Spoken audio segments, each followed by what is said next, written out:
하나님의 은혜로 우리가 하이델베르크 교리문답으로 살펴보는 주기도문, 하이델베르크 교리문답 127문, 128문까지 그러니까 52주에 나눠서 공부할 수 있게끔 되어 있는데요. 마지막 부분이 127문이고요. 다음 주 128문이에요. 주기도문의 끝부분을 기록하고 하이델베르크 교리문답도 끝나게 됩니다.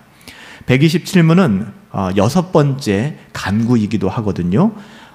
그 내용은 그렇죠. 우리를 시험에 들게 하지 마옵고 다만 악에서 구하시옵소서. 우리가 잘 아는 주기도문이에요. 127문 이렇게 물어요. 6번째 간구는 무엇입니까? 주기도문의 6번째 간구는 무엇입니까? 우리가 5번째까지 살펴봤어요. 지난주까지. 이렇게 이야기하죠. 우리를 시험에 들게 하지 마시옵고 다만 악에서 구하시옵소서인데요. 아래와 같이 간구하는 것입니다. 이렇게 주석하고 있죠. 요리문답은 우리는 너무너무 연약해서 한순간도 스스로 설 수 없사오니 철천지 원수, 정말 죽을 만큼 미워할 수밖에 없는 그 원수인 마귀와 세상과 우리 육신이 우리를 쉴 새 없이 공격하오니 주님의 성령의 능력으로 우리를 붙드시고 강하게 하셔서 우리가 이 영적 전쟁에 져서 쓰러지지 않게 해주시고 마침내 완전한 승리를 거둘 때까지 우리 원수를 향하여 늘 굳세게 대항하여 싸우게 하소서. 이런 의미가 담겨져 있는 거예요. 우리가 지난 시간 또 그 지난 시간에 일용할 양식을 주시었고 날마다 우리에게 일용할 양식을 주시었고 또한 우리에게 우리 죄 지은 자를 사하여 준 것 같이 우리의 죄를 사하여 주옵시고 그러니까 신자의 삶은 끊임없이 우리의 일거수일투족 모든 삶의 영역에서 필요한 데일리 브레드, 꼭 우리가 먹는 것만 말하는 게 아니에요. 우리에게 모든 필요한 양식 일거수일투족 전부 다 하나님께 은밀한 가운데 매일매일 구해야 한다 뿐만 아니라 신자의 삶은 끊임없이 죄사함의 은혜를 구해야 한다라고 말씀드렸어요. 죄사함의 은혜를 구해야 죄가 사하여지는 것이 아니라 죄사함을 받았기 때문에 이후로 지어주는 모든 죄에 우리가 저항하고 싸우기 위하여 하나님의 은혜를 구하는 것이다. 오해 없이 지난주에 설명을 드렸습니다. 참된 신자라면, 거듭난 하나님의 자녀라면 늘 결핍을 고백해야 합니다. 여러분, 우리가 결핍, 우리 가운데 아픈 손가락이 있다는 것은 굉장한 축복입니다. 이걸 우리가 놓치는 경우가 굉장히 많아요. 우리에게 결핍이 없다고 생각하는 순간 인간은 자연스럽게 교만해집니다. 오만해집니다. 자신의 어떠함을 가지고 살아가기 시작합니다. 그래서 참된 신자라면 모든 것에 대한 결핍을 가지고 있어야 돼요. 그리고 공급하시며 용서하시는 하나님을 바라보며 우리는 날마다 하나님께로 가까이 나가야만 합니다. 그러니까 모든 것에 결핍을 느끼라고 했더니 의식주, 이 땅에 썩어질 세상의 어떠함에 결핍을 느껴서 그것만을 탐한다 그러면 여러분 많이 아쉬운 거죠. 성경은 그것을 우리에게 이야기하고 있지 않으니까요. 하지만 중요한 것, 우리가 지난 시간에 우리에게 죄 지은 자를 사하여 준 것 같이 우리의 죄를 사하여 주시옵고 죄 용서를 받았다고 해서 죄에 대한 두려움이 누그러져서는 절대 안 됩니다. 이게 굉장히 중요한 거예요. 여러분, 우리가 죄사함 받았어요. 그리스도 예수 안에 있는 자에게는 결코 정죄함이 없어요. 그렇다고 해서 우리가 날마다 짓는 죄에 대하여 우리의 육신의 소욕에 따라서 육신의 연약함으로 인하여 날마다 쓰러지고 넘어질 수밖에 없는 그 죄에 대하여 두려움이 없다? 이건 굉장히 문제가 있는 것입니다. 여러분, 우리는 우리의 죄에 대하여 두려운 마음을 가져야만 됩니다. 오히려 날마다 죄를 용서받도록, 이 의미는 여러분 아시죠? 더 깊이 회개하고 모든 악을 적극적으로 미워해야 되는 것이죠. 이게 신자의 삶이에요. 사탄은 지출 줄 모르게 정말 끊임없이 하나님의 자녀들을 넘어뜨리려고 합니다. 우는 사자와 같이 두루 다니며 삼킬 자를 찾는다라고 심지어 그렇게까지 묘사하고 있죠. 그러기에 우리는 하나님을 너무 사랑하고 하나님을 두려워하는 그 마음으로 사탄의 세력을 대적하여 이렇게 기도해야 됩니다. 어떻게 해요? 우리를 시험에 들게 하지 마시옵고 다만 악에서 구하시옵소서. 여러분, 이것이 우리의 기도가 되어야 돼요. 여기서 잠깐 우리가 살펴봐야 될 용어를 정리할 필요가 있는데 시험이라는 용어입니다. 시험이 뭘까? 과연 우리는 무슨 뜻으로 하나님께 시험에 들지 말게 해달라고 기도해야 되는 것일까? 오해가 있는데요. 어떤 오해가 있냐면 하나님께서 하나님의 자녀들을 시험하신다. 그러니까 죄 짓도록 유혹하신다. 이렇게 착각하는 사람들이 있어요. 하나님 밉죠. 하나님 왜 우리에게 이렇게 죄 짓도록 만드시지? 하나님 나를 죄 짓게 만드시는 하나님이시구나. 여러분 혹시 그런 생각 해보신 적 있으세요? 내가 죄를 짓는 것도 하나님께서 작정하셨구나. 이렇게까지 생각하시는 이상한 분들이 계세요. 그건 전혀 아니에요. 하나님께서 하나님의 자녀들을 유혹하신다. temptation. 유혹하신다. 죄 짓게 만드는 시험을 주신다? 아닙니다. No, 절대 그렇지 않습니다. 하나님께서는요, 아무도 죄에 빠지도록 유혹하거나 죄를 짓도록 시험하시는 행위를 하나님 하시지 않습니다. 절대로 그러신 분이 아니에요. 여러분, 왜 우리가 이렇게 오해하냐면 우리 성경 번역에 시험이라는 단어가 굉장히 모호하게 사용되었기 때문에 그래요. 하나님도 우리를 시험하시고 마귀도 우리를 시험한다라고 기록되어 있으니까 마귀가 하는 시험과 하나님이 하는 시험이 이게 같은 거라고 생각해요. 착각입니다. 시험은요, 두 가지로 우리가 원어적으로도 분명히 구별되어 있는데요. 두 가지가 있는데요. 첫 번째로는요, 죄의 유혹에 이끌려서 우리가 죄를 짓게 만드는 그러니까 유혹이라고 보면 딱 좋은 거예요. 마귀가 시험하는 것, 유혹하는 것이죠. 그때 여러분들 야고보서 1장 13절 말씀에 보시면 여러분 교환에 있죠? 이렇게 기록되어 있어요. 사람이 시험을 받을 때에 내가 하나님께 시험을 받는다 하지 말래요. 바로 이 부분입니다. 하나님은 그렇게 시험하시는 분이 아니라는 겁니다. 여기서 시험은 죄를 짓도록 우리에게 함정을 파고, 그렇죠? 매복을 해서 마치 너 죄 짓나 안 짓나 보자. 너가 그래도 죄 안 지을 거야? 죄 져. 이렇게 죄를 유혹하는 분처럼 보인다는 거예요. 절대 그렇지 않아요. 하나님께서는 하나님께 그렇기 때문에 너희가 그런 식의 시험을 받는다 하지 말아라. 하나님은 악에게 시험을 받지도 아니하시고 친히 아무도 시험하지 아니하시느니라. 근데 성경에 보면 아브라함도 시험하셨고 야곱도 시험하셨고 여호수아도 시험하셨고 다 시험하셨어요. 그 시험이 아니라는 것입니다. 그 시험은 어떤 시험인가? 두 번째인데요. 시련이나 고난으로 표현되는 시련입니다. 욥에게 임하였던 것이죠. 그래서 동일한 야고보서 1장 2절부터 3절에 보면 이렇게 기록되어 있어요. 동일한 시험인데 달라요, 이게. 내 형제들아, 너희가 여러 가지 시험을 당하거든 온전히 기쁘게 여기라. 이 시험은 앞의 시험이 아닙니다. 이는 너희의 믿음의 시련이 인내를 만들어내는 줄 너희가 알미라. 인내는 결국 어디로 귀결돼요? 믿음으로 귀결되거든요. 즉 우리의 믿음을 견고하게 하시기 위하여 하나님은 우리를 시험하시는 것이지 죄 짓게 하기 위하여 시험하시는 분은 아니라는 겁니다. 하나님을 자꾸만 오해하니까 사람들이 하나님이 이렇게 첫 번째 전자, 죄로 유혹하거나 끌어들여서 구덩이를 파고 함정을 파고 어떻게 보면 덫을 놔서 괜히 그냥 잘 걸어가는 사람 넘어지게 만드는 분으로 생각한다는 거예요. 하나님은 그런 분 아니세요. 성경이 분명하게 하고 있는 것이죠. 여러분, 시련과 유혹은 분명히 달라요. 시련이라고 하는 것은 하나님의 시험일 수 있어요. 유혹이라고 하는 것은 마귀 사탄이 주는 그런 죄에 대한 유혹입니다. 근데 이 고난과 유혹이 굉장히 끈끈하게 연결되어져 있습니다. 특히 죄 많은 인간의 그 육신 안에 우리가 살아가는 동안에는 더할 나위 없이 긴밀한 관계를 맺고 있습니다. 그러니까 무슨 얘기냐? 고난이나 시련은 쉽게 유혹으로 변질된다는 겁니다.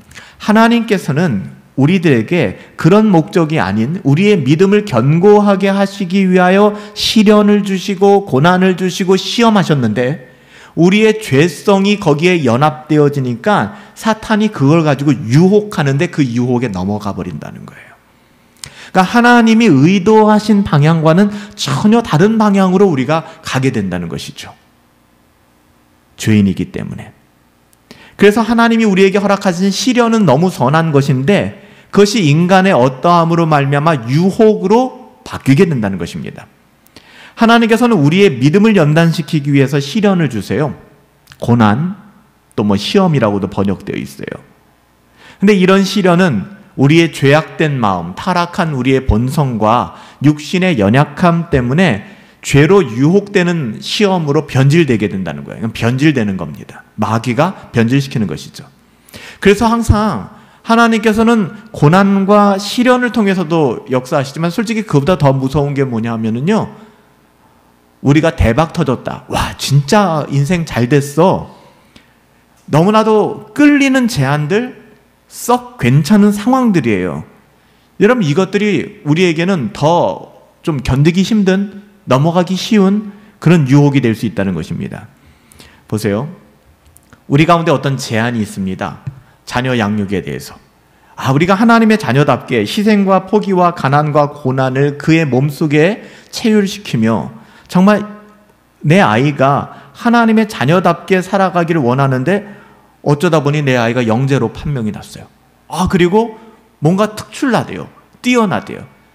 그러니까 우리 나름대로 이제 타협하기 시작하는 거예요. 하나님, 내 아이가 너무 특출나요. 그래서 내 아이는 미답지론, 밑에서 어떤 그런 섬김의 삶보다는 오히려 고지를 점령해서 정말 이 세상을 바꿀 수 있는 아이인 것 같아요. 그러니까 하나님께서 주시는 그런 어떤 복을 또 사람들이 유혹하는 끌리는 제안을 거절하지 못하고 타협하기 시작하는 거예요. 진학도 마찬가지예요. 제가 예전에 가르쳤던 친구 중에서 대학을 진학을 해야 되는데 참 상처가 있어요. 여러분들 지금도 그렇지만 재수까지는 그래도 견딜만 해요. 3수쯤 되면은 참 사람이 피폐해지고요. 저희 학력고사 때는 더 많았어요. 4수, 5수까지도 하기도 했어요. 그러면 거의 사람이 완전히 피폐해집니다. 피폐해져요. 그 친구도 재수하고 이제 3수째를 하는데 이제 학력고사 때는 저희가 대학을 뭐 이렇게 하나밖에 못 쓰고 막 그랬었잖아요. 뭐 수능 때는 좀 뭐 많이 지원할 수 있게 됐는데 그 친구가 이제 대학을 지원하는데 다 떨어진 거예요. 근데 한 군데 붙은 거죠. 근데 그 재단이 2단에서 하는 그런 학교였어요. 저는 가지 말라고 했죠. 거기는 네가 갈 곳이 아니다. 근데 이 친구 나름대로는 이제 얘기를 한 것이죠. 목사님, 거기서 장학금도 준대요. 목사님, 거기 꼭 그 신앙을 갖지 않아도 다닐 수 있대요. 그리고 그 신앙을 강요하지도 않는데요. 여러 가지 그 학교가 주는 제안들, 가면 안 되는 곳이거든요. 가면 안 되죠. 그런데 상황이 그러다 보니까 그 제안에 대해서 그렇게 반응하기 시작하는 거예요. 취업도 마찬가지예요. 우리 청년들은 그런 상담도 참 많이 했던 것 같아요. 목사님, 어느 직장은 가면 안 되는 겁니까? 예를 들면 술을 만드는 회사는 가면 안 되나요? 뭐 2단 회사는 가면 안 되나요? 여러 가지 이야기들을 물어보는 거예요. 근데 그런 선택들 가운데에서 목사님 연봉이 굉장히 괜찮대요. 주 5일제래요. 그 당시에 뭐 주 5일제 흔치 않았기 때문에. 거기서 늘 나오는 게 목사님 신앙 거기도 강요하지 않는데요. 교회 나가는 거 상관없대요. 그러니까 끌리는 제안에 적당히 타협하기 시작하는 것이죠. 저는 그렇게 생각해요. 우리의 양심이 갈등해서 이거 해도 되나? 이거 좀 문제 있지 않나? 라고 생각하면 하지 마세요. 이미 여러분의 양심이 여러분 안에서 답을 준다니까요. 근데 우리가 항상 그런 부분에 있어서 뭐 사업도 마찬가지예요. 사업도. 별의별 분들 제가 다 만나봤어요. 교회 안수 집사님이고 장로님이신데 러브 호텔을 경영하질 않나? 아니면은 그런데 납품하는 그런 성인 물품들, 용품들을 판매하시는 분들도 계시고.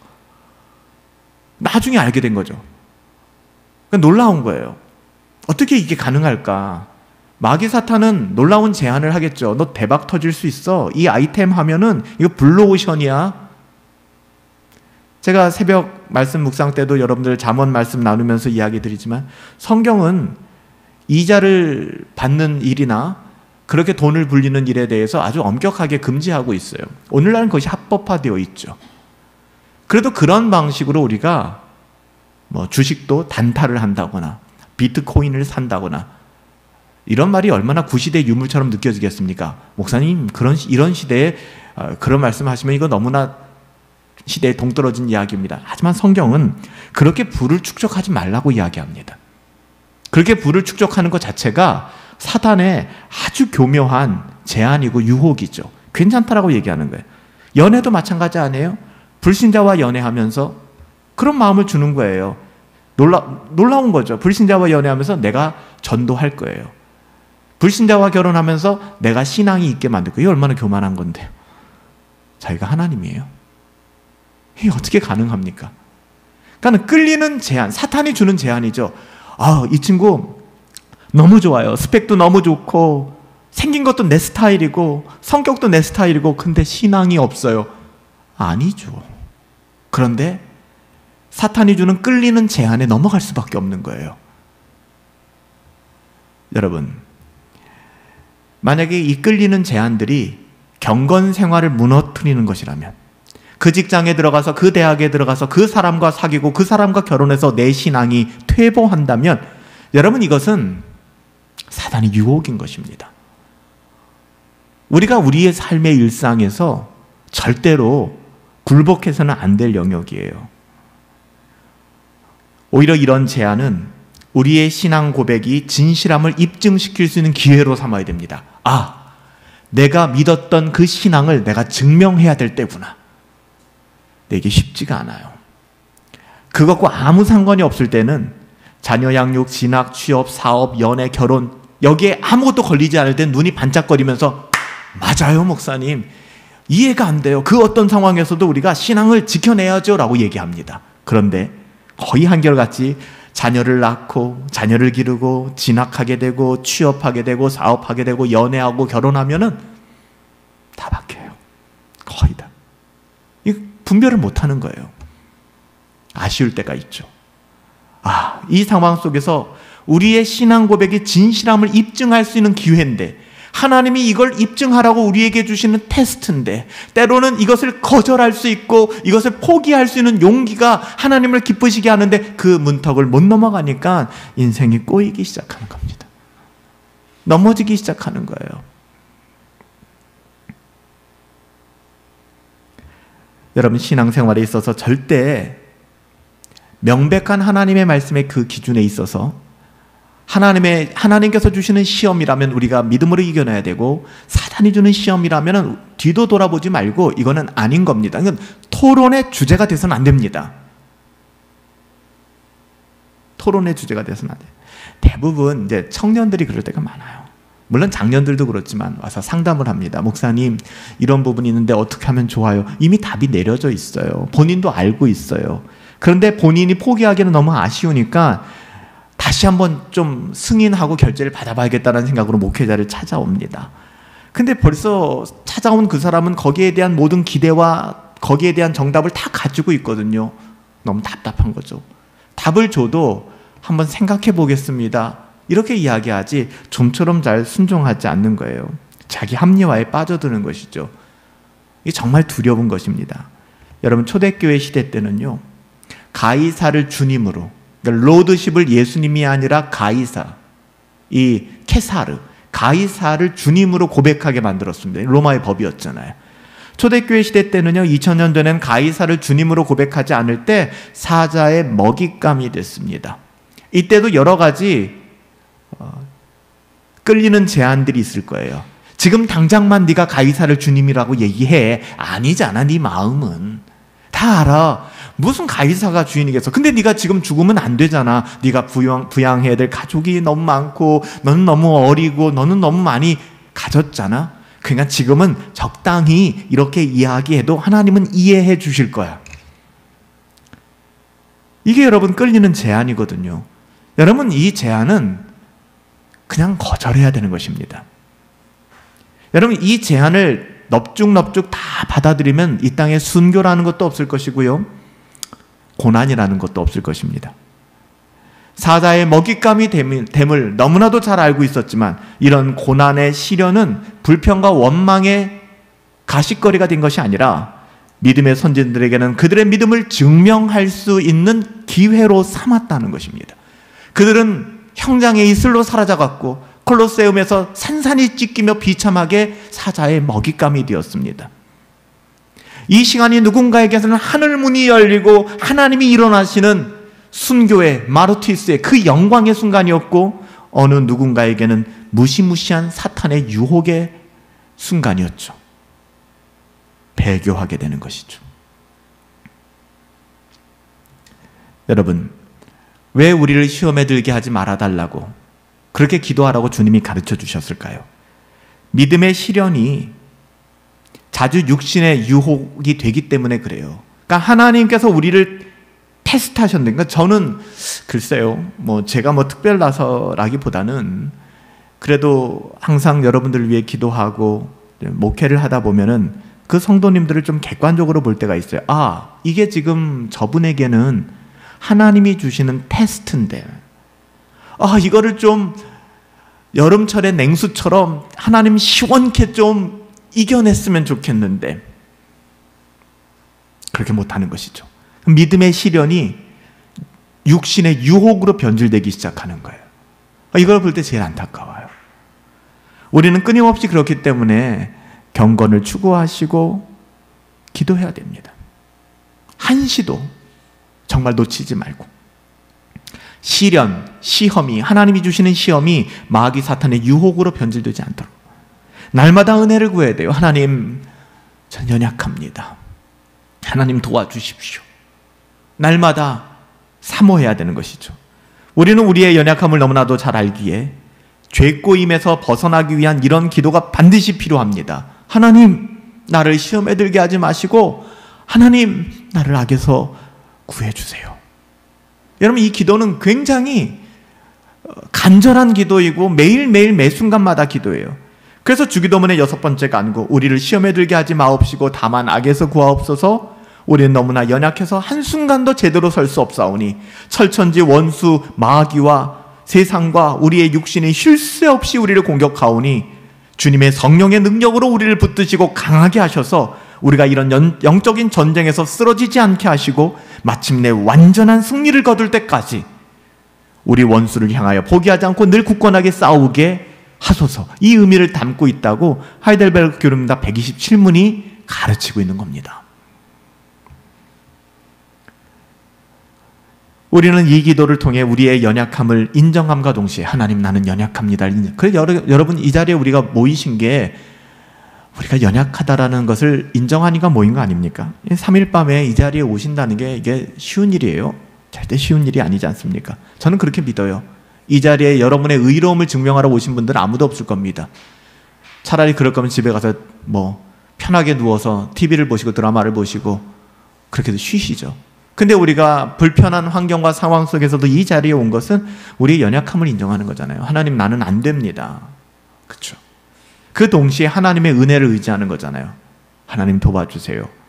여러분, 사탄과 사탄의 유혹을 이길 수 있는 길은 이 길밖에는 없습니다.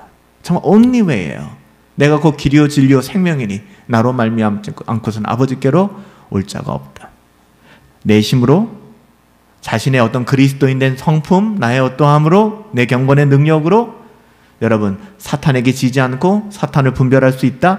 정말 어리석은 사람입니다. 이 진짜 세상에서 제일 어리석은 사람이에요. 자신이 가지고 있는 자신이 득템한 종교적 아이템들, 여러 가지 도구들, 내 경건의 어떤 그런 모든 실력들을 가지고 마귀 사탄을 이길 수 있다?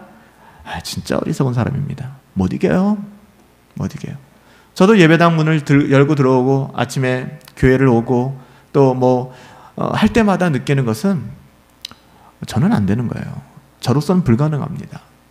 이게 어떻게 가능할까? 코르넬리우스 프랑크라는 분이 계십니다. 코르넬리우스 프랑크 목사님이 이 하이델베르크 교리문답도 강설을 하셨고 정말 많은 은혜의 메시지들을 남겨주신 믿음의 선배인데, 이분이 하이델베르크 교리문답을 강설하시는 중에 오늘 127문을 강설하시면서 이런 예화를 쓰셨어요. 영국 메리 여왕 때 신앙을 지키려다가 사형 선고를 받은 두 사람의 이야기를 예로 드셨습니다. 한 사람은요, 담대해서 나는 그리스도의 신부다. 죽음 두렵지 않다. 죽음이 뭐가 두렵느냐. 어차피 이 세상은 썩어질 어떠함이고 나는 내일 담대히 나가서 이 화형장에서 나는 그리스도의 영광을 드러낼 것이다. 두려워하지 말아라. 이렇게 얘기했습니다.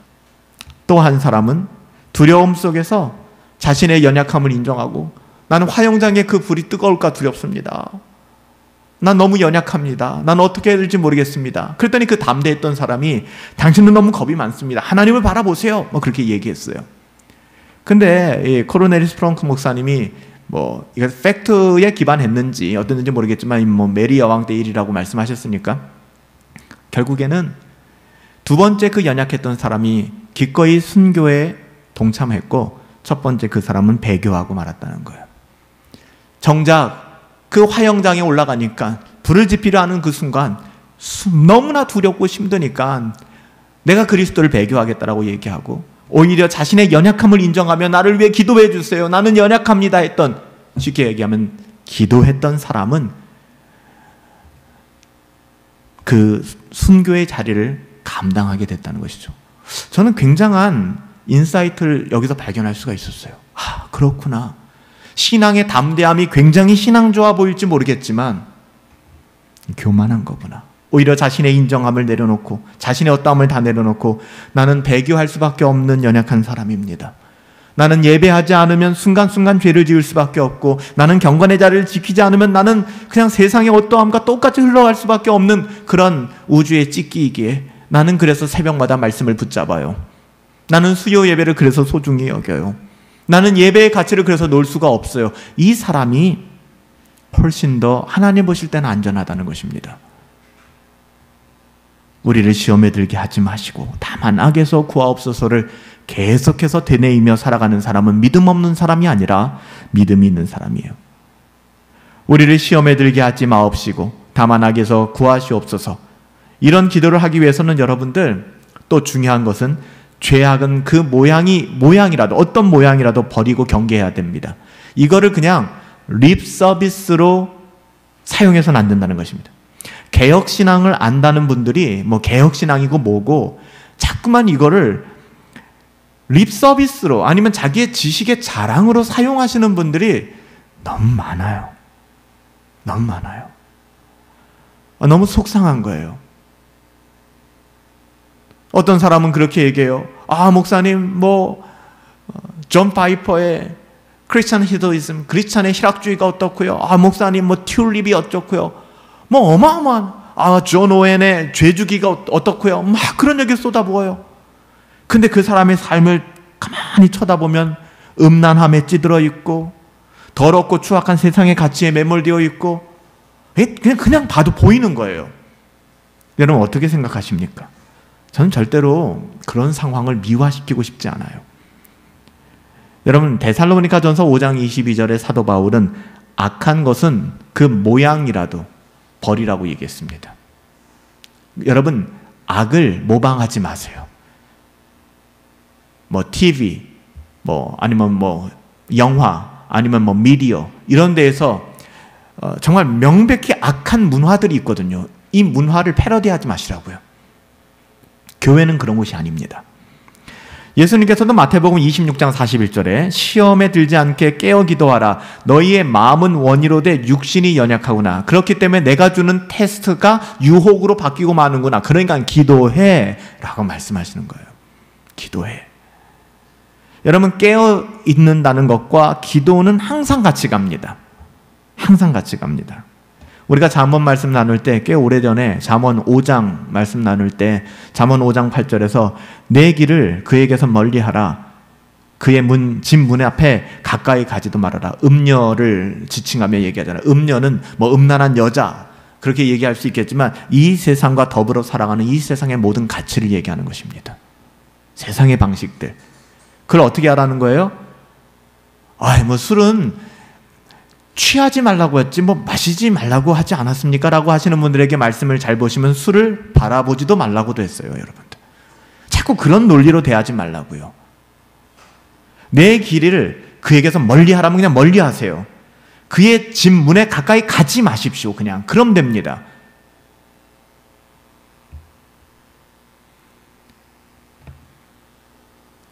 제자들에게 거짓 그리스도에 대해서 경고하실 때에도 사람들이 너희에게 말하되 보라 그리스도가 광야에 있다 말하여도 나가지 마 거기에 없다 보라 골방에 있다 하여도 믿지 마 하늘에서 불을 끌어내려도 그거 그리스도 아니야 라고 경고하셨죠. 그러니까 오늘날의 거짓 복음이 충만하기 때문에 경고의 메시지를 주신 것이죠. 사람은 하나같이 다 연약하고 우리는 그 연약함이 무엇인지 너무나 잘 알고 있습니다. 우리가 어떤 영역에서 더욱 취약한지 알고 계시죠? 여러분 다 알고 계시죠? 다 다르지 않습니까? 어떤 분은 좀 명예욕에 약한 분이 계시고, 어떤 분들은 손해복은 못 사는 물질적인 욕구에 좀 강한 분도 계시고, 어떤 분들은 성적인 욕구에 좀 강한 분도 계시고, 여러 가지 정말 모두가 다 해당되겠지만 그래도 나에게 취약한 그런 것들이 있죠. 여러분, 그런 분들은요, 악은 그 모양이라도 버리고 그 문을 찾아가서는 안 된다는 것입니다. 여러분 보세요. 포르노그래피에 사로잡힌 청년이 있다고 생각해 봅시다. 맨날 음란한 걸 보는 겁니다. 음란한 야동을 맨날 보는 겁니다. 맨날 죄책감을 느끼는 것이죠. 그 형제에게 필요한 것은 야동을 볼 수 있는 모든 채널을 막아버리는 겁니다. 절대로 혼자 있을 때 인터넷 접속하지 않는 것이고, 절대로 혼자 있을 때 그럴 만한 상황을 만들지 않는 거예요. 제가 말씀드렸죠. 예전에 한 청년이 저에게 상담을 할 때, 한 20년 된 일입니다. 이 얘기를 하는 거예요. 목사님, 제가 도벽이 있다는 거예요. 도벽이. 이건 병이거든요. 도벽이 있다는 거예요. 어떻게 하면 좋을지 모르겠다는 거예요. 이 친구의 마음이 제가 전달이 됐어요. 집에 훔쳐온 물건이 가득한 거예요. 근데 그게 좋지가 않은 거예요. 너무 죄스러운 거예요. 자기가 가지고 있는 물건이 거의 다 훔쳐온 물건이라는 거예요. 난 어떻게 하면 좋냐는 거예요. 근데 참 충격적인 게 그 친구가 교회에서 찬양 인도도 하고 리더도 했던 사람이에요. 상상할 수가 없죠. 제가 그 친구한테 무슨 얘기했을 것 같아요? 너 회개해. 너 하나님 두렵지도 않냐? 너 뭐해? 제가 그 친구한테 얘기한 것은 너 절대 혼자 있지 마라고 얘기를 했어요.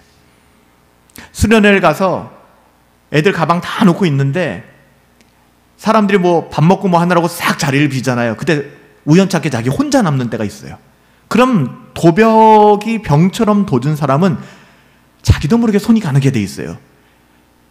이걸 이겨내려고 하지 말아라. 나는 이거 끊어야지 하지 말고 아예 그런 상황을 피하라는 겁니다. 요셉이 대표적이잖아요. 보디발의 아내가 나랑 하룻밤 좀 머물러 주세요. 얼마나 매력적인 요구입니까? 주인의 아내입니다. 주인의 아내. 모든 것을 얻을 수 있는 자리입니다. 그냥 일반적인 내연녀가 아닙니다. 이 여자 하나만 잘 만나면 내 인생 풀릴 수도 있단 말이에요. 근데 요셉이 거기 서가지고서 사모님 그러시면 안 됩니다. 안 되는 이유 이렇게 제시하지 않았다는 것입니다. 도망쳤어요. 이겨낼 자신이 없었다라고 봐도 그게 저는 다르지 않다고 봅니다. 어느 남자가 그렇잖아요. 그렇게 유혹하는 여인 앞에서 담대하게 그걸 이겨낼 사람이 누가 있겠습니까? 너무 신앙이 없는 이야기인가요? 아니요. 없어요. 모든 사람들이 다 그래요. 벗어나는 것입니다. 아예 그 길을 가지 않는 거예요. 아닌 거는 아닌 거죠. 그러니까 우리에게 좀 약한 영역들이 있다. 내가 너무 쉽게 분노한다? 그러면 싸움이 일어나거나 다툼이 일어나면 여러분들 즉각적으로 그 부분을 차단하세요. 그리고 정리하시고 빠져나오셔야 돼요. 그 사람은 여지없이 분노하고 모든 사람과 싸우고 목소리 높아지고 이렇게 돼요. 쓸데없는 일에, 죄악된 일에 자기 자신을 노출시켜서는 안 됩니다.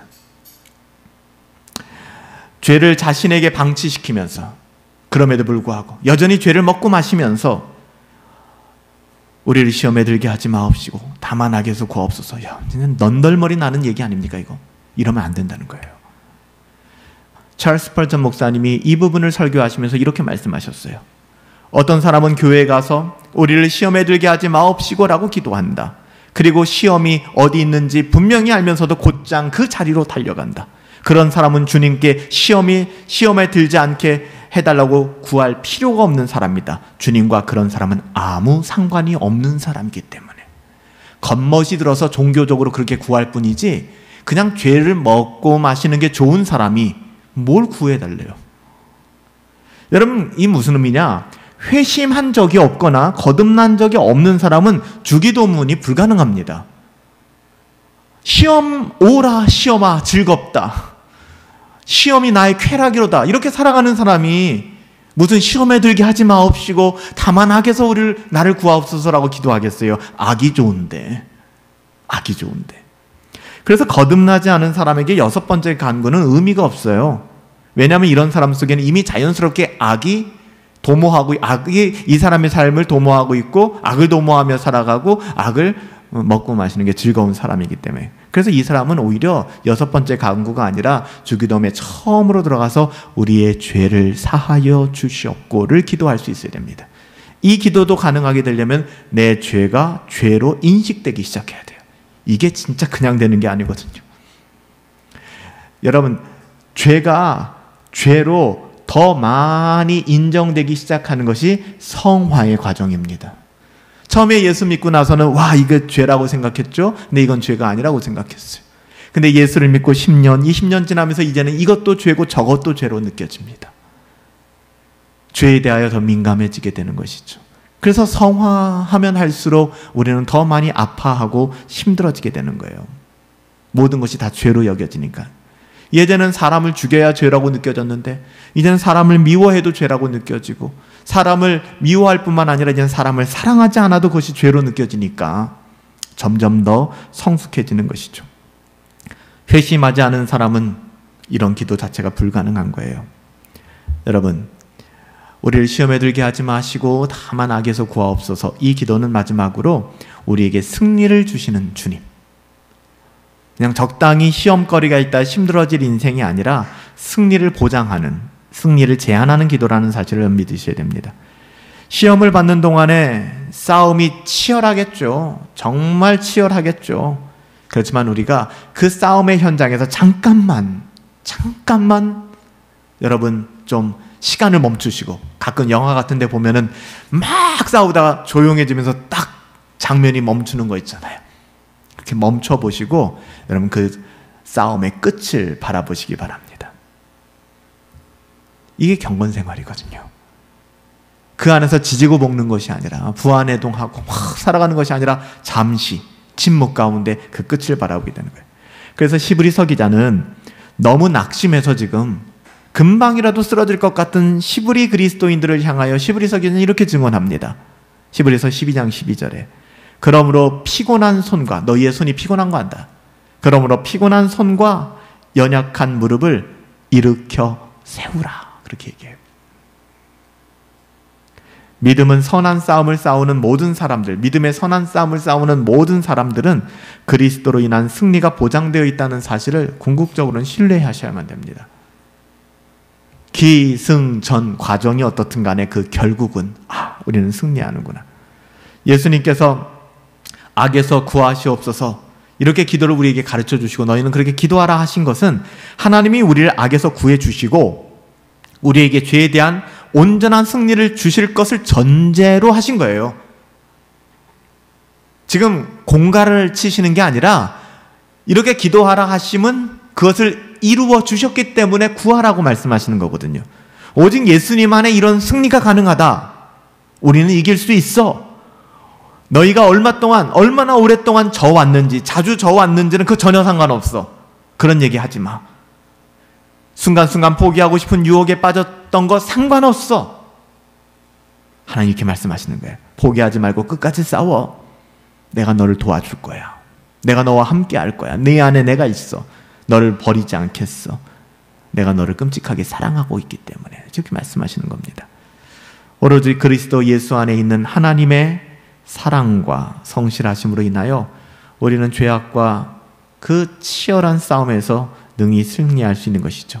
그러니까 이 승리를 위해 쉬지 말고 기도해야 돼요. 예수님께서 가르쳐 주신 이 기도를 통해서 오늘 6번째 간구까지 데살로니가 교회를 향하여 데살로니가전서 5장 17절 말씀에 쉬지 말고 기도하라. Praying without ceasing. 절대로 게을러지지 말고 멈추지 말고 기도하라. 그렇게 말씀하십니다. 사랑하는 여러분, 우리가 주기도문 하나의 주문처럼 넘길 것이 아니라 오늘 우리에게 주신 말씀처럼 하나님, 우리를 시험에 들게 하지 마옵고 다만 악에서 구하시옵소서. 항상 우리의 눈에 들어와야 되는 단어가 뭐죠? 우리예요. 우리. 기독교 신앙은 내가 아니라 우리입니다. 공동체를 바라보시며 지금도 시험에 들어 공정 예배도 나오지 못하고 기도할 수 없고 또 말씀 가운데 나올 수 없을 만큼 무기력해져 있는 지체잖아, 지체. 그들이 아프면 내가 아파야 되잖아요. 안 그러신가요, 여러분들은? 저는 그런데.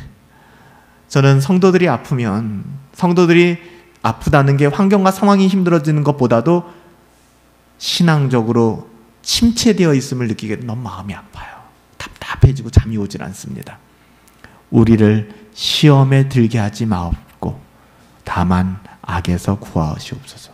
이렇게 기도할 수 있는 저와 여러분들 되시기를 예수님의 이름으로 축복합니다. 우리 한 번만 잠깐 한 1, 2분 동안만 마음 모아서 오늘 기도하고 돌아갔으면 좋겠는데요.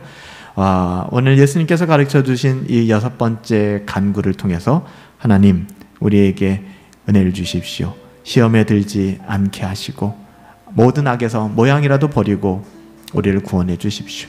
우리 사랑하는 분당 허브교회 성도님들, 그 생활과 삶의 여정이 어떤지 우리는 잘 알지 못하오나 그래도 이 소중한 자리, 성도로서 마땅히 지켜야 되는 공적 예배와 또 경건의 자리를 지키지 못할 만큼 힘들어지고 연약한 지체들이 있다면 우리가 마땅히 그들을 위하여 시험에 들게 하지 마옵시고 하나님 그 어떤 악에서도 그들을 구하여 주시옵소서 간구해야 되지 않겠습니까? 하나님의 은혜가 있게 되길 원해요. 우리 잠시 동안 이 말씀 붙들고 하나님께 은혜를 구합시다. 기도하겠습니다. 살아계신 아버지 하나님 감사합니다. 우리를 시험에 들게 하지 마옵고 다만 악에서 구하시옵소서. 살아계신 아버지 하나님, 우리는 너무나 연약합니다. 한순간 한시도 우리는 스스로 설 수 없는 사람들입니다. 정말 천천지 원수인 마귀와 세상과 우리의 육신이 우리를 쉴 새 없이 공격합니다. 주님의 성령의 능력으로 우리를 붙드시고 강하게 하여 주시기를 원합니다. 우리가 이 영적 전쟁에서 쓰러져서는 안 되겠습니다. 예수의 이름으로 일어나게 하여 주시옵소서.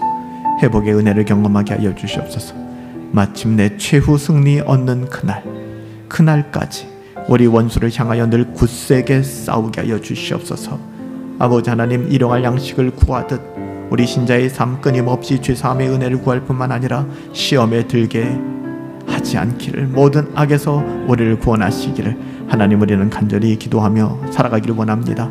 죄로 유혹한 사단의 모든 죄들은 모양도 버리게 하시고 끊어버리게 하시고 시련이나 고난당함을 아버지 하나님 두려워하지 않게 하시고 하나님 신뢰하기에 한 걸음 한 걸음 믿음으로 내디딜 수 있도록 하나님 인도하여 주시길 원합니다. 아버지 하나님, 시련이 쉽게 유혹으로 변질됨을 우리는 알고 있습니다. 아버지 하나님, 내 영혼을 지켜주십시오. 붙들어 주십시오. 결코 잘난 자기만의 합리화에 빠지지 않게 하여 주시고 아버지 하나님, 초대교회 성도들처럼 사자의 먹잇감 앞에서도 담대히 그들의 신앙 고백을 증명해냈던 것처럼 우리가 믿는 신앙, 아버지 하나님, 우리의 삶의 자리에서 아버지 하나님 의연히 드러낼 수 있도록 하나님 도와주시길 원합니다. 우리 사랑하는 성도님들 어디 있든 가운데 지켜주시옵소서. 아버지 하나님, 은혜 더하여 주시옵소서. 회복되게 하여 주시옵소서. 시험에 들지 않게 하여 주시옵소서. 악에서 구원하여 주시옵소서. 예수의 보혈을 의지하게 하여 주시옵소서. 주님 채워주시옵소서. 하나님, 하나님께서 주신 시험 믿음으로 잘 감당하게 하시고 사탄의 유혹 믿음으로 이겨내며 그 자리를 철저히 피하며 악은 그 모양이라도 다 거절할 수 있는 분별력을 우리에게 허락하여 주시옵소서. 우리 분당 허브교회 사랑하는 허브 가족 한 사람 한 사람 어떤 시험거리가 있는지 모르오나 바르게 분별하게 하여 주시사 하나님이 주신 시험이라면 인내하고 감내하게 하시고 사단의 유혹이라면 분별하여 그 자리를 떨쳐버릴 수 있도록 은혜 내리어 주시옵소서. 하나님이 함께하여 주시기를 간절히 소원하옵고 여호와는 내게 복을 주시고 너를 지키시기를 원하며 여호와는 그 얼굴을 내게 비추사 은혜 베푸시기를 원하며 여호와는 그 얼굴을 내게로 향하여 드사 평강 주시기를 원하노라. 이제는 우리 주 예수 그리스도의 은혜와 아버지 하나님의 다함없는 사랑하심과 성령 하나님의 감화 감동 우리 안에 교통내주 역사하시는 능력이 우리를 모든 시험에서 건지시며 모든 악에서 구원하실 하나님을 신뢰하며 날마다 기도함으로 경건을 추구하며 살아가길 소원하는 믿음의 권속들 가운데 이제로부터 영원토록 함께 계실지어다. 아멘. 아멘. 할렐루야. 하나님의 은혜가 있기를 축복합니다. 하나님 역사하여 주십시오. 도와주십시오. 하나님의 은혜를 도하여 주시옵시고